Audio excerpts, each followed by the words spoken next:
শুভ সকাল বন্ধুরা, জয় রাধে। কেমন আছো তোমরা সবাই? আশা করছি ভালো আছো এবং সুস্থ আছো। সোমা ব্লগ আপে তোমাদেরকে অনেক স্বাগত, অনেক ভালোবাসা জানিয়ে আবার একটা নতুন ব্লগ শুরু করছি। তো বন্ধুরা, ওদিকে যে সকালের খাবারে দেখলে ডালের বড়া ছিল, আলু সেদ্ধ ছিল আর বেগুন ভাজা। সকালের খাবার খাওয়া হয়ে গেছে। ওদিকে আরও মাঝে কিছু কাজবাজ করেছি, তবে ওই যে ব্লগটা যে শুরু করেছি ভুলেই গেছি, আর কোনো কাজই তোমাদের সাথে শেয়ার করা হলো না।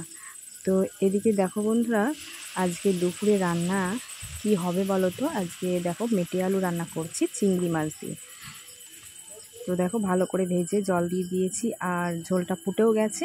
আর এখন চিংড়ি মাছগুলো দিয়ে দিলাম। অল্প কটায় চিংড়ি মাছ ছিল, আর গতকালও রান্না হয়েছে, ওর জন্য অল্প কিছু ছিল। তো সেগুলো দিয়ে মেটে আলুটা রান্না করব। আর কি বলো তো, ওদিকে লিয়ার জন্য ঝাল ছাড়া তুলে রেখে আবার ঝাল দিতে হবে, এই হচ্ছে সমস্যা। তো এদিকে তো ঝোলটা ফুটে গেছে, লিয়ার জন্য এবার তুলে রেখে দেবো। তো মেটে আলু দিয়ে মাছ দিয়ে যেন একদমই খাওয়াটা জমে যায়, আর চিংড়ি মাছ তো সব কিছুর সাথেই জমে যায়। তো এদিকে আমার রান্না বান্না একদম কমপ্লিট। আর তো দেখো নামিয়ে নিয়েছি তরকারিটা, আর ওদিকে লিয়ার জন্য ঝাল ছাড়াটা আলাদা করে রেখেছি তুলে। আর সঙ্গে ছিল উচ্ছে ভাজা, আর উচ্ছে ভাজাটা ভীষণ ভালো লাগে, দারুণ লাগে। আর দেখো বন্ধুরা, এখানে করেছি পুঁই শাকের চচ্চড়ি। এই হচ্ছে দুপুরের মেনু। তো বন্ধুরা, তোমরা আগের ব্লগে নিশ্চয়ই দেখেছো যে কাঁচা হলুদ সিদ্ধ করতে, তো সেই হলুদগুলোই আর কি রোদে শুকনো হচ্ছে দেখো, আর একদম খটখটে শুকিয়ে গেছে। এখনও আরও কয়েকদিন রোদে দিতে হবে, আর এগুলো রোদে দিতে হচ্ছে আর ভালো করে ডলতে হচ্ছে। আর এই দেখো এর গায়েগুলো একদম পরিষ্কার হয়ে গেছে, হলুদের গাগুলো। তো আমরা তো বাজারে কেনা হলুদ খাই না, তো আমাদের জমিতে যে হলুদ চাষ করে সেই হলুদই আমরা কিনে খাই। সারা বছর আমাদের এই বাড়ির হলুদেই চলে যায়। বাজারের কেনা হলুদগুলোতে অনেক ভেজাল থাকে, আর ভেজাল ছাড়া কোনো জিনিস মনে হয় এখনকার দিনে আর পাওয়া যায় না। তবুও আমরা তো গ্রামে থাকি, তবুও চেষ্টা করি কিছুটা খাঁটি খাওয়ার। দীর্ঘ প্রতীক্ষার অবসান ঘটল, আজ বাড়িতে রেফ্রিজারেটর এলো। তো দেখো বন্ধুরা, অনেক অপেক্ষা করে আজ গরিবের ঘরে ফ্রিজ কিনে এনেছে। তো বন্ধুরা দেখো, সব রকমই কাজ চলবে এখানে। দোকানের মালও রাখা হবে ঠান্ডা কিছু, আর আমাদের বাড়ির টুকটাক জিনিসগুলো সেগুলো রাখা হবে। তো এখন ফ্রিজটা দোকানেই থাকবে আপাতত, বাড়িতে তো রাখা হবে না। তো ওই যে অনেকটা অপেক্ষার পর সবারই একটু ইচ্ছে করে এই গরমে ঠান্ডা জল খেতে। কথায় আছে, কষ্ট করলে কেষ্ট মেলে। তো অনেকটা পরিশ্রমের ফল, অনেকটা পরিশ্রম করলেই তবেই মানুষ সুখের মুখ দেখতে পারে। আর যারা শুয়ে বসে থাকে, যারা অলস প্রকৃতির মানুষ, তাদের জীবনে কিন্তু কখনো উন্নতি হয় না। তো ওদিকে হাতের ছাপ বসে দাগ দাগ মতো হয়ে গেছে, সো সেইগুলোই বরমশাই একটু মুছছে। আর বরমশাই কিন্তু খুবই পিটপিটে, আর সব কাজ মাজ একদম পরিষ্কার পরিচ্ছন্ন কাজ। তো চলো বন্ধুরা, তোমাদের এবার ভেতরটা একটু দেখাই। তো একদম ওপরে ফার্স্টে যে বক্স মতন করা, ওটা হচ্ছে ডিপ ফ্রিজ। আর এই দেখো সেকেন্ড যেটা রয়েছে, তো সেটা একটা পাতলা, মনে হয় ওখানে দুধের প্যাকেট যত সম্ভব রাখার জন্য। আর নিচেরটাতে, একদম নিচে যেটা দেখছো, সেটা সবজি টবজি রাখার জন্য।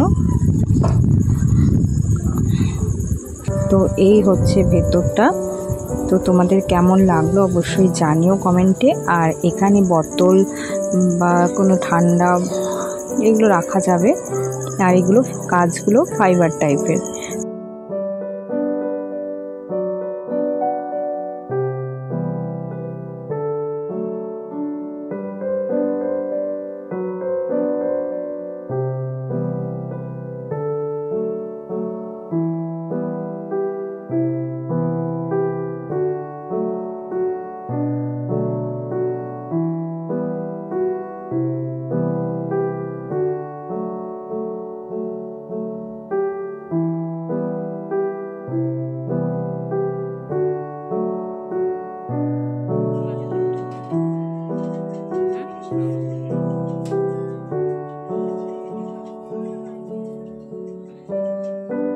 তো বন্ধুরা, দুপুরে এখনও খাওয়া দাওয়া হয়নি। তো বরমশাই এইমাত্র এলো আর কি ফ্রিজটা নিয়ে, তো তার জন্য আর কি দোকানে এলাম।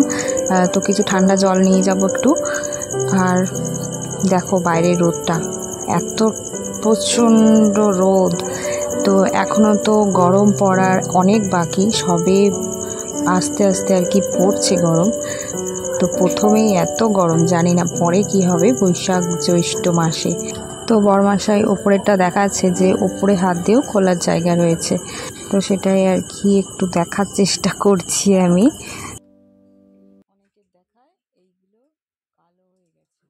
তো এখন ফ্রিজটা কোথায় রাখবো সেই নিয়ে একটা আজকে ডিসকাস করবো আর কি। তো এই জায়গাটায় ভাবছি দোকানের সামনেটা রাখলেই ভালো হবে, কেননা ভেতরটা রাখলে বারবার সেই ভেতরে গিয়ে আবার মালটা আনতে হবে। গরম মশলা ওই ওপরে আর কিছু তো টানানো যাবে না। তো দেখো বন্ধুরা, এই দেখো এখানে স্পেসটা একদম ছোট হয়ে গেছে, এই যে একটুখানি গলি। আর দেখো এখনও মাল ঠিকঠাক করে রাখা হয়নি সব কিছু। আর এই ফ্রিজটা এখানে ঢুকিয়ে দেওয়া হয়েছে, এই জায়গাটা রাখা হয়েছে ফ্রিজটা, তবে এই জায়গার শোকেসটা বের করে দিয়ে এই জায়গাতে রাখা হয়েছে, তবে এখনও এটা চালু হয়নি, এখানে বোর্ড লাগাতে হবে ওই জন্য। তো বন্ধুরা, এই পাশে যে মেশিনের ঘরটা ছিল তো ওখানে এই শোকেসটা রাখা হয়েছে।